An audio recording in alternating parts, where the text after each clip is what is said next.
নমস্কার, welcome to পুতুল ভান্ডারিস kitchen. এই সম্পূর্ণ নিরামিষ তরকারিটা যদি তোমরা একদিন খাও, এর স্বাদ কিন্তু তোমাদের মুখে লেগে থাকবে। এর স্বাদ তোমরা কখনোই ভুলতে পারবে না। এতটাই সুস্বাদু হয় এই রান্নাটা। তাহলে চলো দেখো আজকে আমি এই নিরামিষ রান্নাটা কিভাবে কী দিয়ে করেছি। এখানে দেখো আমি নিয়েছি 2টো বেগুন নিয়েছি। বেগুনগুলো একটু লম্বা সাইজের আছে। বেগুনগুলোকে এখন আমি কেটে নিচ্ছি। যেহেতু একটু লম্বা সাইজে আছে, সেহেতু বেগুনটাকে আমি এভাবে প্রথমে 3 টুকরো করে কেটে নিচ্ছি। এই রান্নাটার জন্য বেগুনগুলো কিন্তু খুব বেশি ছোট করে কাটা যাবে না, একটু মোটামুটি একটু লম্বা লম্বা করে বেগুনগুলো আমি কেটে নিচ্ছি। তোমরা বেগুনে অনেক রকম রান্না খেয়েছো, কিন্তু এই রান্নাটা খেয়ে তোমরা দেখবে, আশা করছি রান্নাটা তোমাদের খুব ভালো লাগবে। আর একবার খেলে কিন্তু তোমাদের বারবার এই রান্নাটা করে খেতে ইচ্ছে করবে। একেবারে সাধারণ ঘরোয়া মশলা দিয়ে রান্নাটা করব। খুব সাধারণ মশলা লাগে আর রান্নাটা খুব তাড়াতাড়ি হয়ে যায়। আর তোমরা যে কোনো সাথেই কিন্তু এই রান্নাটা খাও, খেতে কিন্তু খুব ভালো লাগবে। দেখো কথা বলতে বলতে বেগুনগুলো এইভাবে লম্বা লম্বা করে আমি বেগুনগুলো কেটে নিচ্ছি। আর তোমরা জানো বেগুন কাটার পরে কিন্তু সাথে সাথে ধুয়ে নিতে হয়, তাহলে বেগুন কিন্তু কালো হয়ে যায়। একটা বাটিতে জলের মধ্যে সামান্য 1 চিমটে নুন দিয়ে এই কেটে রাখা বেগুনগুলো এই নুন জলের মধ্যে ভিজিয়ে নিচ্ছি। এইভাবে নুন জল দিয়ে বেগুনটা ধুলে কিন্তু বেগুনটা খুব পরিষ্কার হয়। এটাকে আমি এইভাবে জলের মধ্যে ভিজিয়ে 5 মিনিট এটাকে রেখে দেবো।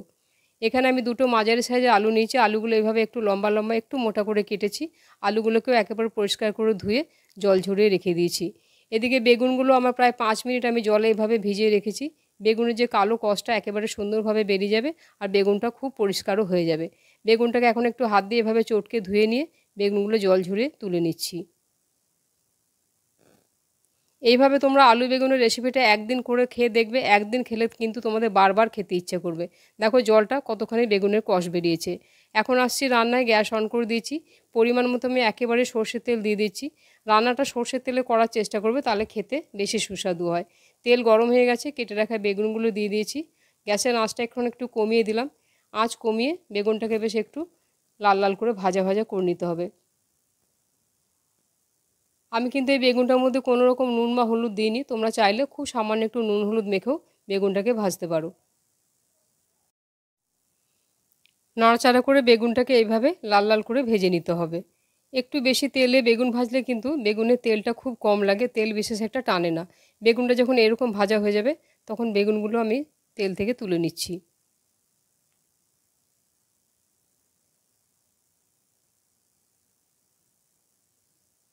দেখো বেগুনগুলো এরকম সুন্দর করে ভেজে তুলে নিয়েছি।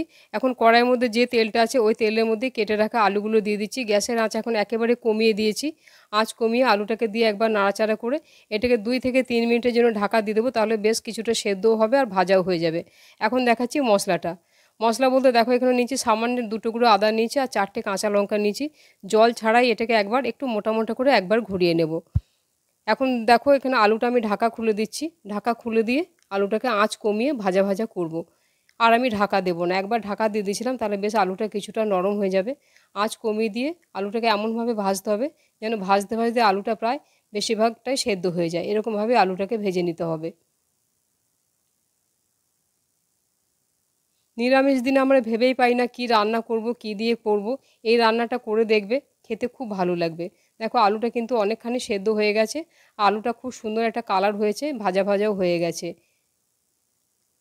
এরকম সুন্দর করে আলুগুলো ভেজে আলুগুলো তুলে নিচ্ছি তেল থেকে। বাড়িতে যদি আলু আর বেগুন থাকে, এই রেসিপিটা তোমরা যে কোনো দিন যে কোনো সময় করবে, আশা করছি রান্নাটা তোমাদের খেতে খুব ভালো লাগবে। আলুগুলো ভেজে তুলে নিচ্ছি, আর তেল দেবো না। ওই তেলের মধ্যে হাফ চামচ দিয়ে দিলাম 5 ফোড়ন। এখানে দিচ্ছি হাফ চামচ দিচ্ছি শাহি জিরা। শাহি জিরা না থাকলে তোমরা এমনি গোটা জিরেও দেবে। আর এখানে দিচ্ছি ফোড়নে 4টে এলাচ, একটা শুকনো লঙ্কা। এলাচগুলো একটু মুখটা ফাটিয়ে দিয়ে 2-3 সেকেন্ড একটা নাড়াচাড়া করে যখন ফোড়নটা থেকে খুব সুন্দর গন্ধ বেরোবে, তখন আমি এই তেলের উপরে দিয়ে দেবো হাফ চামচ আমি কালারের জন্য দিচ্ছি কাশ্মীরি লঙ্কার গুঁড়ো। তেলের উপরে একটু কাশ্মীরি লঙ্কা দিলে কিন্তু কালারটা খুব ভালো হয়। ছোট সাইজের 2টো টমেটো এভাবে একটু মোটা মোটা টুকরো করে কেটেছি। একটা টমেটোকে আমি 4 টুকরো করেছি। টমেটোটাকে দিয়ে এভাবে একটু কিছুক্ষণ নাড়াচাড়া করছি। গ্যাসের আঁচটা আমি কমিয়ে দিয়েছি। কিছুক্ষণ নাড়াচাড়া করব এর মধ্যে। এখন আমি এখানে দিয়ে দেবো প্রয়োজন মতো 1 চামচ এখানে চিনি দিয়ে দিচ্ছি। তোমরা ঝাল মিষ্টিটা তোমাদের প্রয়োজন মতো দেবে। তেলের উপরে চিনিটাকে দিয়ে এভাবে একটু সাইড করে দিয়ে দিলাম। আর এইভাবে এটাকে 2-3 সেকেন্ড রেখে দেবো, তাহলে চিনিটা ক্যারামেল হয়ে যাবে, কালারটা একেবারে দুর্দান্ত আসবে। আর যে আদা কাঁচা লঙ্কাটা এইভাবে শুকনো করে আমি বেটে রাখলাম, সেই আদা কাঁচা লঙ্কা বাটাটা দিয়ে এটাকে একটু ভালো করে তেলের সাথে একটু ভাজা ভাজা করব, যাতে আদা কাঁচা লঙ্কাটা একটু ভালো করে কষানো হয়ে যায়। তোমরা চাইলে খুব সামান্য একটু জল দিয়ে দেবে, কিন্তু আমি এতে জল দিইনি, টমেটো থেকেই টমেটোর রসটা বেরিয়ে যাবে, তাই আমি এখন জল দিইনি এতে। এখন কিছু গুঁড়ো মশলা দিচ্ছি। 4 চামচের 1 চামচ দিলাম ধনে গুঁড়ো, 1 চামচ দিচ্ছি জিরে গুঁড়ো, আর পরিমাণ মতো দিয়ে দিচ্ছি হলুদ, কেন এটা বেগুনের মধ্যে আমি কোনো রকম নুন হলুদ দিইনি। আর এখানে দিচ্ছি 1/2 চামচ গরম মশলার গুঁড়ো। আর একেবারে এখন আমি পরিমাণ বুঝে নুন দিয়ে দিচ্ছি। একটা চেরা কাঁচা লঙ্কা দিলাম। এখন মশলাটাকে খুব ভালো করে কষিয়ে নেব। টমেটোর মধ্যে নুন দেওয়া হয়ে গেছে, টমেটোটা নরমও হয়ে যাবে, আর টমেটো থেকে কিন্তু অনেকখানি টমেটোটা থেকে রস বেরিয়ে যাবে, তাই আলাদা করে আমি আর জল দিচ্ছি না।